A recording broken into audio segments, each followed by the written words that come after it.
Assalamualaikum warahmatullahi wabarakatuh. Baik, Anda semua, kita lanjutkan materi kita untuk pembelajaran fisika pada kegiatan pembelajaran jarak jauh ini, yaitu kita masuk ke KD 34, yaitu tentang gerak lurus. Nah, pada pertemuan 1 untuk KD 34 pada hari ini, kita akan membahas lebih spesifik tentang gerak lurus beraturan atau GLB. Nah, apa saja yang akan kita pelajari pada hari ini? Mari kita langsung ke materinya.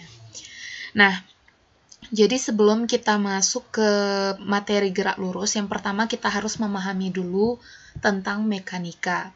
Nah, jadi mekanika itu merupakan ilmu yang mempelajari pergerakan benda tanpa menghiraukan penyebab dari benda itu bergerak. Nah, mekanika hanya memantau setelah benda bergerak, tetapi tidak menghiraukan apa yang menyebabkan benda itu bergerak. Itu namanya cabangnya mekanika. Nah, salah satu cabang mekanika yaitu adalah mempelajari tentang gerak lurus. Nah, sesuai dengan namanya, gerak lurus ini adalah gerak yang lintasannya berbentuk garis lurus. Oke? Jadi gerak lurus adalah gerak yang lintasannya berbentuk garis lurus, entahkah itu vertikal atau horizontal. Jadi ada 6 cakupan materi pada gerak lurus yang akan kita pelajari, yaitu yang pertama ada jarak, yang kedua perpindahan, yang ketiga kelajuan, yang keempat kecepatan, 5 percepatan, dan 6 perlambatan. Nah, khusus untuk materi kita pada hari ini, kita hanya akan membahas nomor 1 sampai nomor 4, yaitu jarak, perpindahan, kelajuan, dan kecepatan. Nah, yang pertama mari kita tinjau apa perbedaan antara jarak dengan perpindahan. Contoh, kita punya vektor. Nah, sekarang kita anggap sebuah benda atau seseorang bergerak sejauh 5 meter ke arah kanan. Nah, dia bergerak ke arah kanan sejauh 5 meter, kemudian bergerak ke kiri sejauh 2 meter. Nah, sekarang kita diminta untuk menentukan berapa jaraknya, berapa perpindahannya. Nah, jarak itu merupakan panjang lintasan total yang ditempuh, itu namanya jarak. Nah, berarti jaraknya adalah 5 meter, ditambah 2 meter. Sejauh apa dia berjalan atau dia bergerak itu namanya jarak. Nah, berarti jaraknya adalah 7 meter. Sedangkan perpindahan itu adalah posisi awal dan posisi akhir saja yang kita lihat. Di mana posisi awalnya, di mana posisi akhirnya, berarti itu adalah perpindahannya. Nah, jadi karena si benda ini bergerak 5 meter ke kanan, kemudian bergerak 2 meter ke kiri, berarti perbedaan posisi awal dan akhir itu hanya 3 meter. Nah, arahnya ke kanan. Berarti kita bisa lihat bahwa jarak tidak punya arah, sedangkan perpindahan ada arahnya. Sudah terbayang kira-kira jarak ini termasuk besaran apa dan perpindahan ini termasuk besaran apa? Nah, untuk mendapatkan perpindahan itu kita tinggal dijumlahkan, tetapi ketika arahnya berlawanan berarti harus kita kurangkan. Nah, ingat untuk perpindahan itu merupakan besaran vektor karena dia punya arah, berarti perpindahan ini kalau ke kanan kita anggap positif, kalau ke kiri kita anggap negatif. Nah, arah resultan dari kedua vektor ini itu dinamakan dengan perpindahan. Nah, jadi resultan vektor akan searah dengan vektor yang besar. Nah, di mana di sini yang lebih besar adalah vektor yang mengarah ke kanan. Nah, kemudian lagi, misalnya kita berada di titik awal mula-mula, kemudian bergerak ke kiri sejauh 7 meter, setelah itu bergerak ke kanan sejauh 10 meter, kembali bergerak ke kiri sejauh 2 meter. Berapa jaraknya? Nah, ingat, jarak tadi merupakan panjang lintasan total yang ditempuh, berarti 7 meter, ditambah 10 meter, ditambah 2 meter. 7 tambah 10, 17, ditambah 2, 19. Nah, ingat, jarak tidak memperhatikan arahnya. Sedangkan perpindahan itu merupakan besaran vektor. Nah, tinggal dijumlahkan semuanya. Pertama, dia bergerak ke kiri 7 meter, berarti tandanya negatif. kemudian bergerak ke kanan 10 meter, berarti tandanya positif, kemudian bergerak lagi ke kiri sejauh negatif 2 meter. Minus 7 ditambah 10, minus 3, minus 7 ditambah 10 positif 3, dikurang 2, 1. Nah, karena tandanya positif berarti arahnya ke kanan atau ke timur. Jadi, jaraknya 19 meter, sedangkan perpindahannya adalah 1 meter. Nah, ini kalau kita bicara tentang jarak dan perpindahan ketika vektornya satu garis, artinya tidak membentuk sudut. Bagaimana kira-kira bentuk jarak dan perpindahan jika vektor-vektor perpindahan tersebut atau geraknya tidak berada pada satu garis? Nah, misalnya begini. Misalnya, suatu benda mula-mula bergerak dari titik A menuju titik B sejauh 5 meter. Kemudian dari titik B ke titik C sejauh 12 meter. Untuk jarak itu gampang. Jarak berarti panjang lintasan total. 5 tambah 12 berarti 17 meter. Kita buat berarti jaraknya adalah 17 meter. Nah, bagaimana dengan perpindahannya? Nah, perpindahannya kita tidak boleh lagi, misalnya kalau ke atas kita anggap positif 5, kemudian ke kanan juga positif, berarti 12, dapatnya 17, tidak. Nah, untuk jarak tinggal dijumlahkan, itu gampang. Untuk perpindahan adalah kita tinjau posisi awal dan posisi akhirnya. Si benda awalnya bergerak dari titik A, berakhir di titik C. Nah, jadi garis lurus yang menghubungkan titik A dengan titik C, itulah yang dinamakan dengan perpindahan. Nah, kalau misalkan kita anggap kita mau mencari resultan A dan B, AB dan BC, misalnya AB kemudian dilanjutkan dengan BC, maka perpindahan ini juga sama dengan resultan dari vektor AB dengan vektor BC.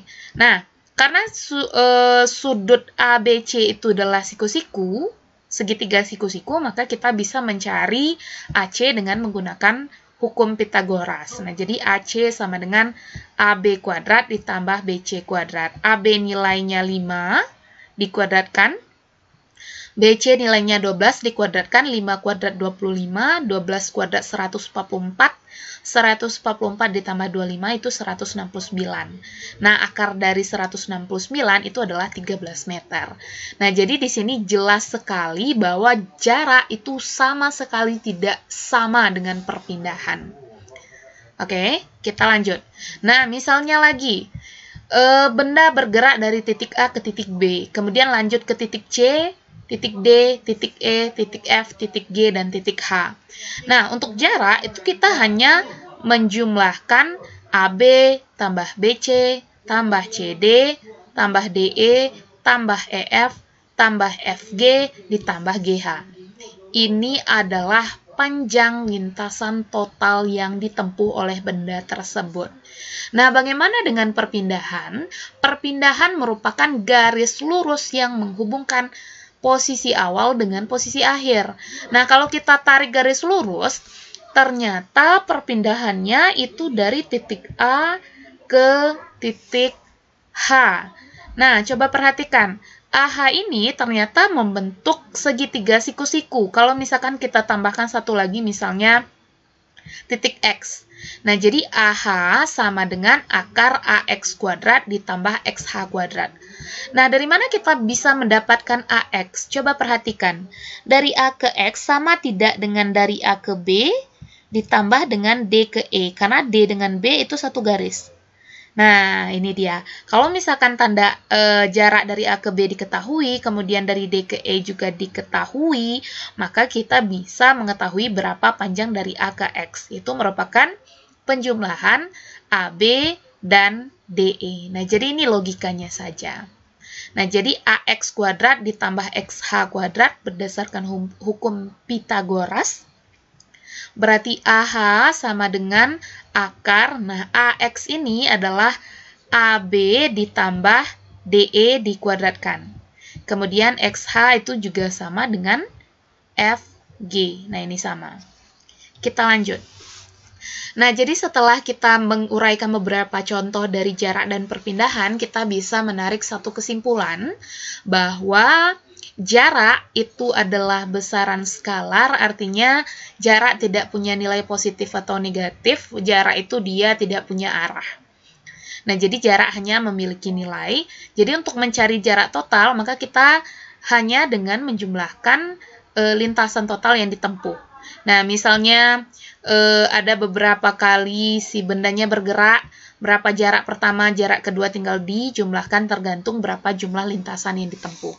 Nah, sedangkan perpindahan, itu perpindahan ini adalah besaran vektor, artinya dia punya nilai dan juga punya arah. Nah, jadi ketika perpindahannya membentuk tidak berada pada satu garis lurus, maka kita harus menjumlahkannya dengan cara resultan vektor. Nah, untuk perpindahan, kita mendapatkan perpindahannya itu dengan mencari resultannya dengan menggunakan metode segitiga. Nah, kita sudah belajar sebelumnya tentang besaran vektor, bagaimana cara menjumlahkan besaran vektor dengan metode segitiga. Nah, untuk geraknya dalam satu garis, berarti kita hanya bisa langsung menjumlahkannya. Ketika dia berarah ke kanan, kita buat tandanya positif. Ketika berarah ke kiri, kita buat tandanya negatif. Namun, ketika vektornya membentuk sudut tertentu, maka kita gunakan metode segitiga. Nah, jadi untuk jarak tinggal dijumlahkan totalnya, sedangkan untuk perpindahan itu merupakan resultan dari vektor tersebut, yaitu garis lurus yang menghubungkan titik awal ke posisi akhir. Nah, sekarang kita lihat lagi beda kelajuan dengan kecepatan. Nah, jadi kelajuan ini merupakan besaran skalar, sedangkan kecepatan merupakan besaran vektor. Nah, kelajuan ini kita dapat dari jarak per waktu, sedangkan kecepatan itu perpindahan per waktu. Nah, karena kelajuan bernilai skalar, berarti karena kelajuan merupakan besaran skalar, berarti tidak ada yang namanya kelajuan yang positif atau negatif, karena dia tidak punya arah. Nah, sedangkan untuk kecepatan, itu merupakan besaran vektor yang memiliki nilai dan juga memiliki arah. Nah, besar kecepatan ini searah dengan perpindahannya. Nah, jadi untuk bisa memahami tentang kelajuan kecepatan, itu Ananda harus paham terlebih dahulu dengan sejelas-jelasnya tentang perbedaan antara jarak dan perpindahan. Nah, contoh, sebuah mobil bergerak lurus ke timur sejauh 100 meter selama 4 sekon. Tentukan besarnya kecepatan dan kelajuan mobil tersebut. Nah, sebelum kita menentukan kecepatan dan kelajuannya, maka kita harus tentukan dulu jarak dan perpindahannya. Nah, jadi jaraknya 100 meter, kita tidak pedulikan kemana arahnya dia bergerak, yang penting mobil bergerak sejauh 100 meter, berarti jaraknya 100 meter. Nah, perpindahannya karena dia bergerak satu kali ke arah timur, maka perpindahannya sama dengan jarak tempuh, yaitu sebesar 100 meter ke arah timur. Nah, yang pertama kelajuan merupakan jarak per waktu, jaraknya 100 meter, waktu tempuhnya 4 sekon, maka kelajuannya adalah 25 meter per sekon. Ya. Nah, bagaimana dengan kecepatan? Maaf, ini bukan kecepatan rata-rata.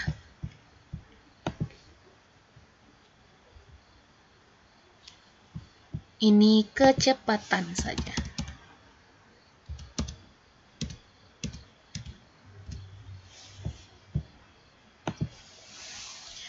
Nah, kelajuan kecepatan itu merupakan besaran vektor, yaitu perpindahan per waktu. Nah, perpindahannya 100 meter ke arah timur.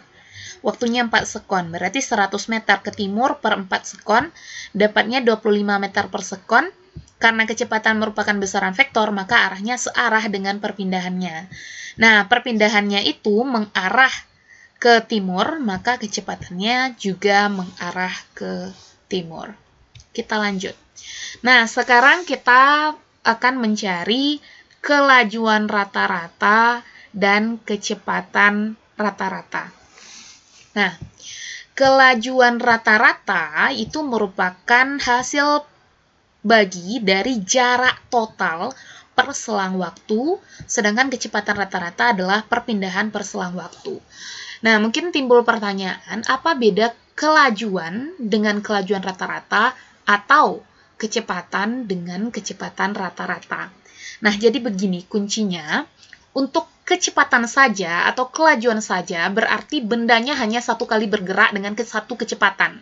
Satu nilai kecepatan. Sedangkan untuk kelajuan rata-rata atau kecepatan rata-rata, bendanya bergerak beberapa kali dengan kelajuan dan kecepatan yang berbeda-beda. Nah, dari beberapa nilai yang berbeda-beda itu, kita diminta untuk menentukan berapa rata-rata kelajuannya atau berapa kecepatan rata-ratanya. Nah, untuk mengetahuinya, berarti kita harus cari jarak dan perpindahan terlebih dahulu. Nah, contoh, sebuah mobil bergerak lurus ke timur sejauh 100 meter selama 4 sekon. Itu gerakan yang pertama. Kemudian bergerak lurus ke barat sejauh 5 meter selama 1 sekon. Nah, ini kan ada 2 kali gerak dengan jarak tempuh yang berbeda dalam waktu yang berbeda. Nah, kita diminta untuk menentukan kelajuan rata-rata dan kecepatan rata-rata mobil. Nah, yang pertama, kita tentukan dulu berapa jarak totalnya dan berapa perpindahan totalnya. Nah, jadi mobilnya bergerak ke timur 100 meter, berarti arahnya ke kanan. Kemudian bergerak ke barat sejauh 5 meter, berarti arahnya ke kiri. Nah, jarak, seperti yang sudah Ibu jelaskan tadi, bahwa jarak merupakan jumlah lintasan total, berarti 100 ditambah 50, sama dengan 150 meter, sedangkan perpindahan adalah posisi awal dan posisi akhir saja yang ditinjau. Nah, karena 100 meternya bergerak ke kanan, berarti tandanya positif, kemudian ditambah 50 meter bergerak ke kiri, berarti tandanya negatif. Berarti sama dengan 100 kurang 50 sama dengan 50 meter. Nah, karena hasilnya itu bertanda positif, berarti searah dengan vektor yang kita anggap positif tadi. Nah, itu vektor 100 meter, berarti arahnya ke kanan. Nah, ingat lagi pelajaran vektornya, resultan vektor itu searah dengan vektor yang nilainya lebih besar. Nah, selang waktu, ini selang waktu total. Nah, jadi berapa total lamanya si mobil bergerak? Yang pertama dia bergerak 4 sekon, yang kedua dia bergerak 1 sekon. Berarti total waktunya adalah 5 sekon. Nah, kelajuan rata-rata itu merupakan jarak per waktu. Nah, jaraknya 150 meter, waktu totalnya 5, berarti kecepatan kelajuan rata-ratanya adalah 30 meter per sekon. Kita tidak perhitungkan arahnya kemana. Nah, sedangkan kecepatan rata-rata itu merupakan perpindahan per waktu. Nah, jadi berapa perpindahan total dari selang waktu 5 sekon tersebut? Berapa perpindahan total dalam selang waktu 5 sekon tersebut? Nah, karena kita sudah menentukan perpindahannya 50 meter ke arah timur, maka kecepatan rata-ratanya adalah perpindahannya 50 meter, kemudian waktunya 5 sekon, maka kecepatan rata-ratanya adalah 10 meter per sekon. Nah, mungkin ada yang bertanya, kenapa jauh sekali? Nah, misalnya kalau yang bergerak pertama kita mau mencari kecepatannya 100/4 berarti 25 meter per sekon. Yang kedua, kecepatan itu kan berarti sama dengan jarak per waktu ya. 50/1 berarti 50. Nah, yang pertama dia bergerak 25 meter per sekon, 100/4. Yang kedua dia bergerak 50 meter per sekon. Secara logika mungkin ada yang bertanya, loh seharusnya kan kecepatan rata-ratanya harus berada di antara 25 dengan 50. Nah, ternyata kita dapat hasilnya itu adalah kelajuan rata-rata. Kenapa? Karena kelajuan rata-rata itu tidak meninjau arahnya kemana. Sedangkan kenapa kecepatan jauh di bawah itu, yakni tidak berada di antara 25 dengan 50, tetapi di bawah 25, dapatnya 10, karena yang 25 meter per sekon itu arahnya ke kanan, sedangkan yang 50 meter per sekon itu arahnya ke kiri. Ya. Nah, jadi karena arahnya ke kiri itu tandanya negatif, maka dia mengurangi kecepatan yang 25 tadi. Nah, jadi nilainya berada di antara negatif 50 dengan positif 25. Nah, jadi kecepatan rata-ratanya adalah 10 meter per sekon arahnya ke timur. Nah, ingat tadi kecepatan arahnya searah dengan perpindahan. Kita lanjut. Sebuah mobil bergerak lurus ke timur dengan kecepatan 20 meter per sekon. Nah, kita sudah tahu kecepatannya 20 meter per sekon selama 5 sekon. Nah, jadi begini, mungkin ada yang ragu, kenapa di sini dinyatakan dengan kecepatan. Nah, kita diminta kelajuan rata-rata dan kecepatan rata-rata. Nah, kenapa di sini soalnya hanya dalam bentuk kecepatan, tidak kelajuan? Nah, karena begini, untuk benda yang bergerak satu fase saja, maksudnya dia satu kali gerak, maka kecepatan dan kelajuan sama. Nah, jadi karena kecepatan ini istilahnya lebih umum, maka dibuat kecepatan saja. Nah, jadi mobilnya bergerak ke timur 20 meter per sekon ini dianggap sebagai satu gerakan, kemudian bergerak lurus ke barat dengan kecepatan 30 meter per sekon selama 10 sekon, kita anggap juga satu gerakan. Tentukan kelajuan rata-rata. Nah, karena yang dibilang adalah rata-rata, maka kita harus menjumlahkan atau menggabungkan kecepatan awal, kecepatan yang pertama dengan kecepatan yang kedua. Nah, karena tadi untuk mencari kelajuan rata-rata dan kecepatan rata-rata kita butuh jarak dan perpindahan, maka hal yang pertama yang harus kita cari adalah berapa jarak dan perpindahannya. Nah, kecepatan awalnya atau V1, awal dia bergerak 20 meter per sekon selama 5 sekon. Nah, tadi kita sudah tahu bahwa V sama dengan S per T, maka jarak adalah V dikali T. Nah, nanti di slide akhir. Nah, di slide akhir ini namanya segitiga ya. Kita pakai aturan segitiga. Bagaimana cara kita menentukan jarak, kecepatan, dan waktu. Nah, bagaimana rumusnya biar lebih mudah? Nah, jadi ini kenapa tidak Ibu letakkan di awal? Karena yang di awal tadi kita belum mengkaji hanya kecepatan yang tetap. Nah, mungkin itu belum masuk materinya, jadi dipahami dulu. Ini ada rumus segitiga, yaitu yang di atas ada S, ada V, ada T. Nah, jadi kalau kita mencari S, tutup S-nya, berarti kita hanya akan melihat V dan T. Berarti S sama dengan V dikali T.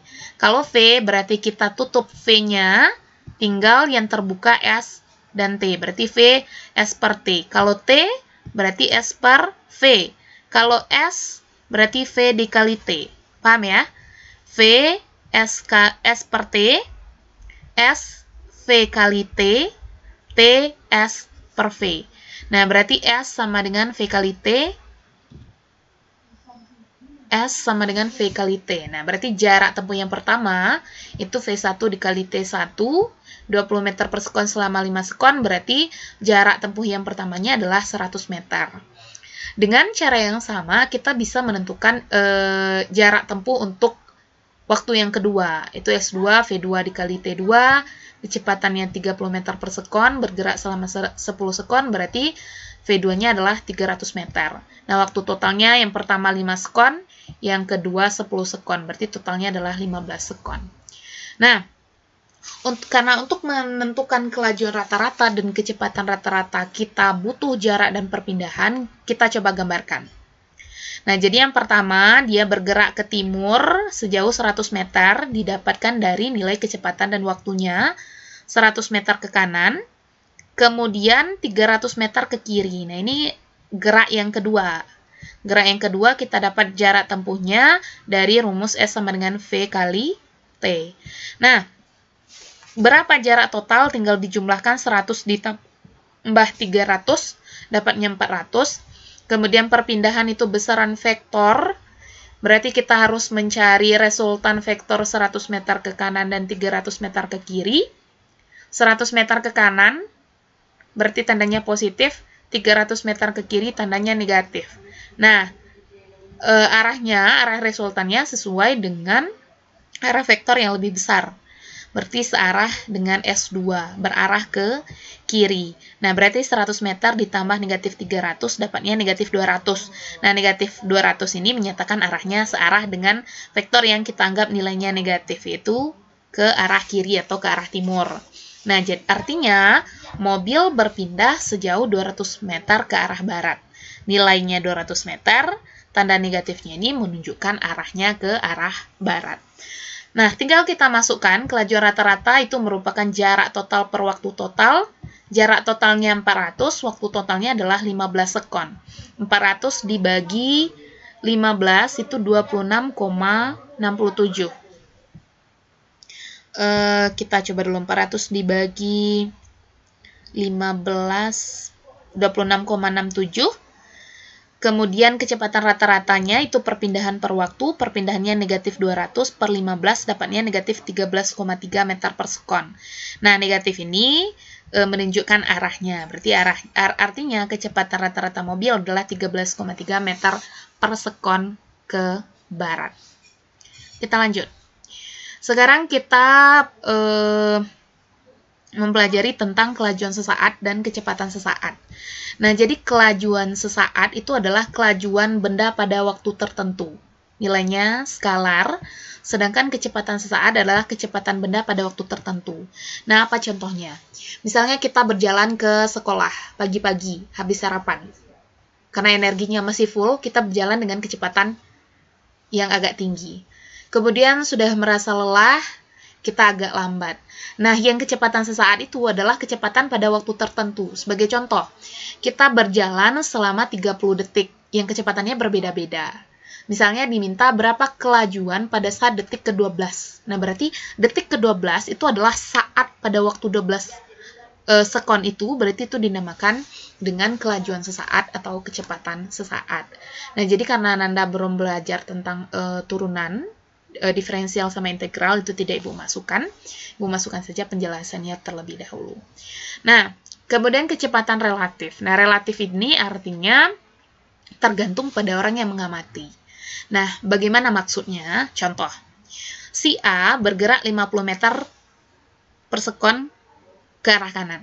Sedangkan si B bergerak 25 meter per sekon ke arah kiri.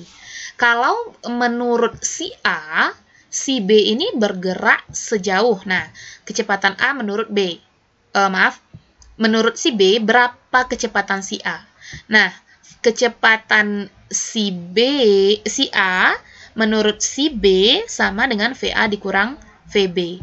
VA-nya 50 meter per sekon dikurang. Nah, kenapa ini negatif lagi? Karena arah kecepatan A dengan arah kecepatan B itu berlawanan arah. Nah, berarti kalau misalkan kecepatan A ke kanan kita anggap positif, maka kecepatan B harus negatif. Nah, ternyata kecepatan A menurut si B itu sebesar 75 meter per sekon. Ya.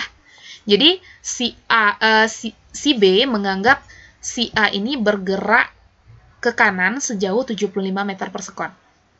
Oke. Nah, jadi di sini kecepatannya ini memang besaran vektor punya nilai punya arah, tetapi kita perhitungkannya hanya bendanya itu apakah mendekat ke arah si pengamat atau menjauh. Nah, bagaimana pandangan orang yang diam terhadap kecepatan A dengan kecepatan B? Menurut orang yang diam, misalnya orang itu berdiri di pinggir jalan, kecepatan si A tetap 50 meter per sekon. Nah, misalnya si C, kecepatan A menurut C, berarti VAC, berarti VA dikurang VC. Nah, karena si orangnya, pengamatnya diam, maka VC-nya kan 0, berarti 50 dikurang 0 tetap 50. Ya. Kemudian kita lihat kecepatan B menurut si A. Kecepatan si B menurut si A. Nah, kalau misalkan kita masukkan tandanya positif negatifnya, jadi begini. Si kecepatan B menurut A berarti VBA, kecepatan si B dikurang kecepatan si A. Nah, ini kalau kita tidak perhitungkan arah kecepatannya ke kiri atau ke kanan, ini kita tidak memperhitungkan arah kecepatannya ke kiri atau ke kanan, yang kita hiraukan apakah bendanya mendekat atau menjauh, ya. Nah, karena sebelumnya kita sudah sudah mengatur arah untuk kecepatan, maka di sini kita anggap Kalau ke kanan berarti tandanya positif, kalau ke kiri tandanya negatif. Nah, sekarang kita mau mencari kecepatan B menurut si A. Berarti kecepatan B menurut A adalah VBA, VB dikurang VA. Si VB itu bergerak ke kiri dengan kecepatan 25 meter per sekon. Nah, berarti tandanya negatif. Kemudian si A bergerak ke kanan dengan kecepatan 50 meter per sekon. Nah, karena dia bergerak ke kanan, otomatis tandanya kan positif. Tandanya positif, berarti negatif 25 meter per sekon dikurang 50 meter per sekon, dapatnya negatif 75 meter per sekon. Nah, kenapa tandanya negatif 75 meter per sekon? Karena ketika si A ini menganggap si B bergerak menjauhinya sebesar 75 meter per sekon. Nah, jadi untuk pengamat, kalau menurut si B, berarti si B menganggap dirinya diam, sedangkan si A yang bergerak. Kalau kita meninjau kecepatan relatif menurut si A, A-nya yang diam, B-nya yang bergerak. Kalau menurut si B, B-nya yang diam, A-nya yang bergerak. Nah, jadi kecepatan relatif ini tergantung pada pengamatnya. Nah, jadi kecepatan aslinya itu adalah kecepatan yang dilihat oleh pengamat yang diam. Nah, itu acuannya. Jadi, acuan kecepatan sebenarnya itu adalah menurut pengamat yang diam. Nah, contohnya yang lainnya seperti ini. Misalnya, dua orang pengendara motor bergerak searah di jalan, yang satu kecepatannya 80 meter per sekon, yang satu lagi kecepatannya misalnya 80 km per jam, yang kedua kecepatannya 50 km per jam. Nah, menurut pengendara yang bergerak dengan kecepatan 50 km per jam, si pengendara yang bergerak 80 km per jam itu kecepatannya hanya 30. Nah, misalkan kita bisa melihat ketika kita berada di atas mobil, kita melaju dengan kecepatan tertentu, kemudian mobil lain melaju dengan kecepatan tertentu, maka kita melihat mobilnya bergerak tidak terlalu kencang. Bahkan ketika kecepatan mobil yang kita kendarai sama dengan kecepatan mobil lain, kita melihat mobilnya diam. Nah, itu namanya kecepatan relatif. Contoh lagi, ketika kita berada di mobil, kemudian kita melihat pepohonan, itu terkesan pepohonan yang bergerak sedangkan kita diam. Nah, itu namanya kecepatan relatif. Nah, jadi relatif artinya bergantung pada siapa yang mengamati. Nah, kita lanjut ke materi jenis-jenis gerak lurus. Yang pertama itu gerak lurus beraturan. Nah, gerak lurus beraturan ini adalah gerak-gerak yang lintasannya berbentuk lurus dengan kecepatannya tetap atau konstan. Jadi tidak terjadi perubahan kecepatan, ya. Nah, kalau misalkan di contoh tadi pada detik pertama dia bergerak dengan kecepatan misalnya 20 meter per sekon, kemudian detik kedua tidak lagi 20 meter per sekon, berarti tidak bisa dikatakan sebagai gerak lurus beraturan. Nah, jadi untuk GLB itu adalah gerak lurus beraturan di mana kecepatannya tetap atau konstan. Nah, jadi benda menempuh jarak yang sama untuk selang waktu yang sama. Contoh, ini contoh ya. Detik pertama, dia menempuh jarak 2 meter. Detik kedua, berarti dia menempuh jarak 4 meter. Kenapa? 1 detik dia menempuh jarak 2 meter. Dari detik 1 ke detik 2, berarti itu kan 1 detik. Nah, maka jarak tempuhnya juga harus bertambahnya hanya 2 meter. Jadinya 4. Sedangkan detik ketiga, dia menempuh 6 meter. Berarti jarak tempuh tiap waktu itu sama. Nah, artinya apa? Kecepatannya sama. Coba kita cari nilai kecepatannya. Kecepatan adalah jarak per waktu atau perpindahan per waktu. Nah, ini S-nya 2, T-nya 1. 2 per 1, 2. Ini S-nya 4, T-nya 2, 4 per 2, 2. Ini S-nya 6, T-nya 3, 6 per 3, 2. Nah, kita lihat bahwa kelajuannya atau kecepatannya tetap. Nah, jadi untuk dari GLB sekarang dan seterusnya kita akan lebih familiar dengan istilah kecepatan ya, bukan kelajuan. Nah, jadi kecepatannya bernilai 2 meter per sekon, artinya bendanya tidak mengalami perubahan kecepatan. Nah, itu namanya GLB. Jadi GLB adalah gerak yang kecepatannya selalu tetap atau konstan. Artinya, benda menempuh jarak yang sama untuk selang waktu yang sama. Nah, contoh lain. Apabila dalam 5 menit bendanya menempuh jarak 30 meter, maka dalam 10 menit bendanya pasti hanya menempuh jarak sebesar 60 meter, 2 kali lipatnya, jadi sama. Nah, yang pertama kita pahami grafik jarak terhadap waktu. Nah, karena jarak dan waktunya bertambah, jaraknya juga bertambah. Nah, coba lihat waktunya bertambah naik, jaraknya juga bertambah besar, berarti antara jarak dengan waktu itu berbanding lurus. Jadi kurvanya seperti ini. Nah, cara membaca kurva seperti ini. Misalnya pada titik ini yang Ibu tunjuk, ini jarak, ini waktu. Jaraknya kecil, waktunya juga kecil. Jaraknya besar, waktunya juga besar. Nah, artinya dia berbanding lurus. Nah, pembanding lurus ini disebut dengan kecepatan. Nah, bagaimana dengan grafik kecepatan terhadap waktu? Kecepatan, V, velocity, satunya meter per sekon. Nah, karena nilai kecepatannya tetap, maka meskipun waktunya bertambah, kecepatannya tetap pada satu nilai saja. Nah, makanya grafiknya tidak naik atau tidak turun, tetapi pada garis lurus. Nah, karena S sama dengan V kali T, maka V kali T kalau kita cari besaran kecepatan dikali dengan besaran waktu, ternyata ini sama dengan luas daerah yang diarsir. Nah, berarti untuk grafik V dengan T, maka hubungan jarak, kecepatan, dan waktu, yaitu jarak bisa dicari dengan menghitung luas daerah yang dibatasi oleh kecepatan dan waktu. Jadi kalau disajikan grafik kecepatan terhadap waktu, maka untuk mencari jaraknya itu bisa dengan mudah kita mencari luas daerah yang dibatasi oleh grafik kecepatan dan waktu. Nah, jadi jarak merupakan luas daerah yang dibatasi oleh kecepatan terhadap waktu. Nah, ini yang tadi yang sudah Ibu tunjukkan, ini aturan segitiga. Kalau kita mau mencari S, S-nya ditutup tinggal V kali T. Kalau mencari V berarti S per T. Kalau mencari T berarti S per V. Nah, jadi ini artinya per, kalau yang ini artinya kali. Nah, untuk yang GLB belum Ibu masukkan contohnya. Contohnya bersamaan dengan GLBB yang akan kita pelajari minggu depan agar terlihat jelas mana yang GLB, mana yang GLB. Mungkin itu saja materi kita pada hari ini. Silakan ditanyakan ke Ibu kalau ada materi yang tidak dipahami.